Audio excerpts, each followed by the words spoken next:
umaga yung ating alaga ay nandoon sa labas nakahiga.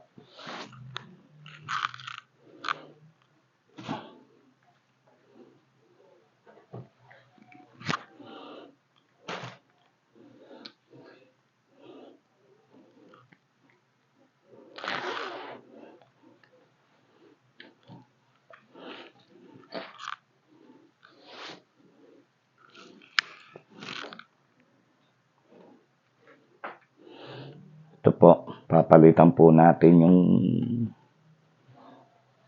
bedsheet cover.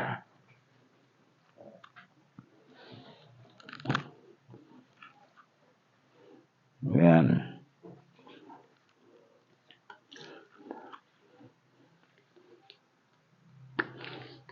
Mag-i-spray muna tayo ng disinfectant.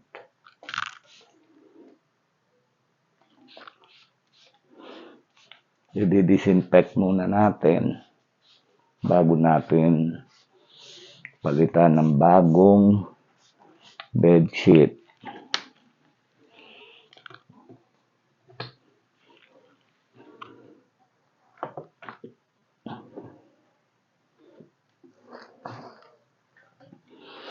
Bango. Ayan. Ating po disinfect yung ating foam.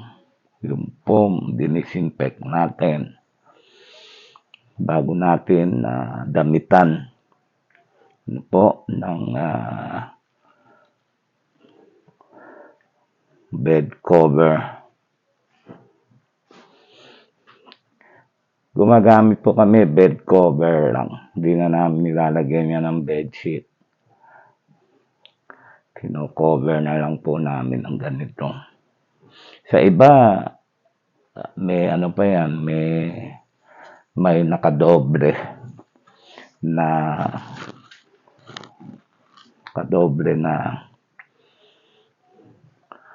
bedsheet. Ayan, dahil mainit ang panahon, di na namin siya dinodoble. Single na lang muna. Ayan, pag malamig ang panahon, siyempre, saka mo yan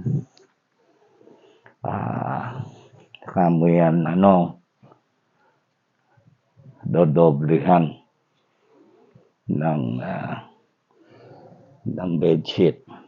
Kaya sa ngayon, dahil mainit, ay cover lang. Ayan. Cover lang siya. Tapos i-open lang natin yung window. Ayan.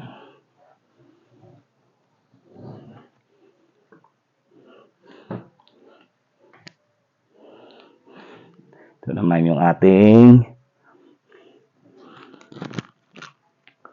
pillowcase. Papalitan din natin pillowcase.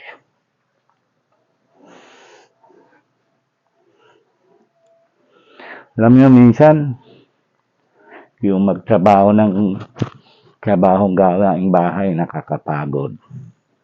Pero, pag ginawa mo yan ng may pag-ibig, ma-enjoy mo lang. At magiging masaya yung puso mo. Ayan. Kaya po kayo, kapag kayo ay maraming ginagawa, sabi po ng Panginoon, ano man yung inyong ginagawa, umiinom kayo, kumakain kayo, ano man, katulad nito, maglalaba kayo, papalit kayo ng bedsheet, sabi ng Panginoon, gawin ninyo ito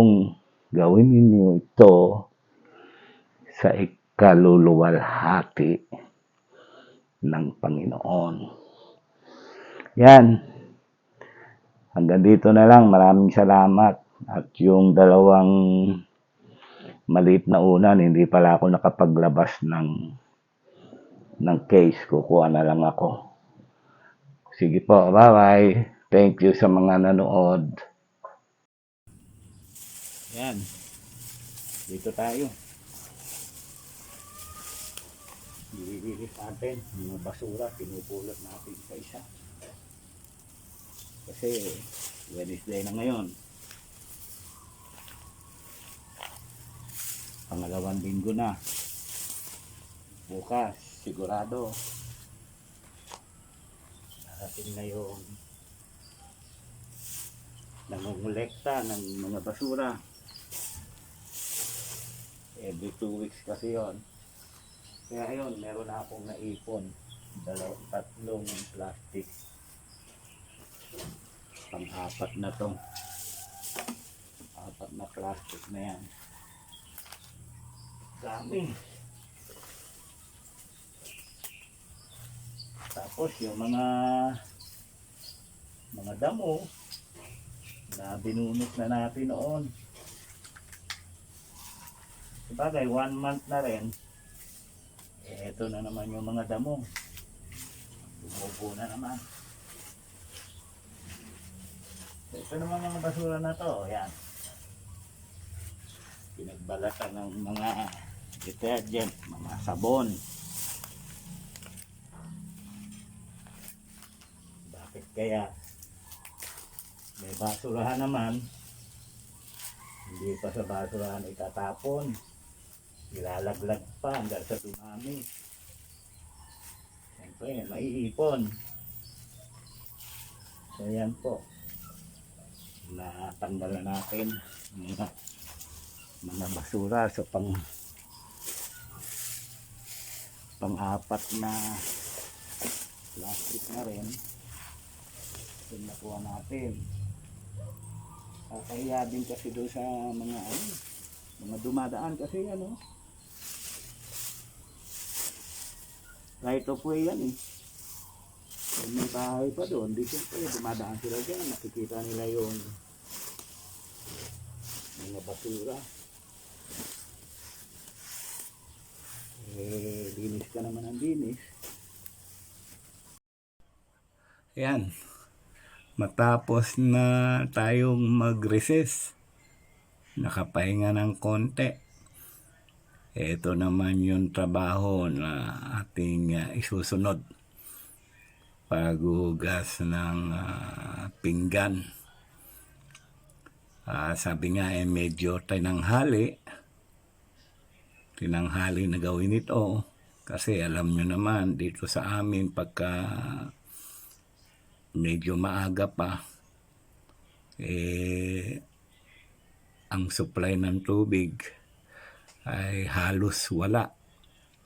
Yung ganitong oras, 10:30 ng umaga, may supply ng tubig pero hindi nga po ganong kalakasan. Kaya wala namang choice, kailangan hugasan talaga ito. Magtiyaga, iniipon ko muna sa planggana yung pagbabanlaw. Ayan, iniipon ko muna sa planggana. Kapag naipon sa planggana, binabanlawan ko pa din doon sa gripo. Tapos i-drain lang naman namin dyan. Pag nakataob dyan ay dinedrain. Then after ma-drain yung mga tubig niya, nililipat namin sa cabinet ng mga pinggan. So, ayan, ito na yung pangalawang activity natin ngayong araw. Kanina, nag-ikot tayo sa likod, sa paligid. Inayos natin yung mga basura. Ngayon naman, nagpahinga lang ng siguro 10-15 minutes. ito naman ngayon. So, palagay ko, ito na yung pinakamahabang oras ng trabaho na gagawin ngayong araw. Meron pang susunod na gagawin. Mamaya na lang ulit. Siguro after lunch, mauumpisa natin yun. Kasi meron po yung po yan, yung po tinatayuan na yan, aking tinatayuan na counter, meron po diyang kortina. Plano ko pong labahan na ngayon, yung kortina na yun, magpapalit. Kasi medyo December pa nung pinalitan ko nung ikinabit ko yung bagong kortina na yan at lalabang ko sa unang pagkakataon, malalaban sila. Yung dating ginagamit dyan, yun yung ipapalit natin. So, ganyan, kailangan sa buong maghapon, marami kang trabaho gagawin at sinasamantala mo rin yung oras. Pagka naging busy naman at nagkaroon na ng trabaho, siyempre, priority yung trabaho para kumita. Hinihintay lang natin yung trabaho. Actually, matagal ko nang hinihintay yun.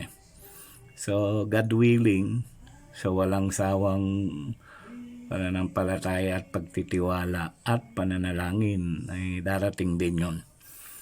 Tinetest lang yung ating pananampalataya. Kasi kailangan din na magkaroon ng trabaho dahil hindi lang naman ito. Kailangan din sa buhay meron tayong income. So, ayan po.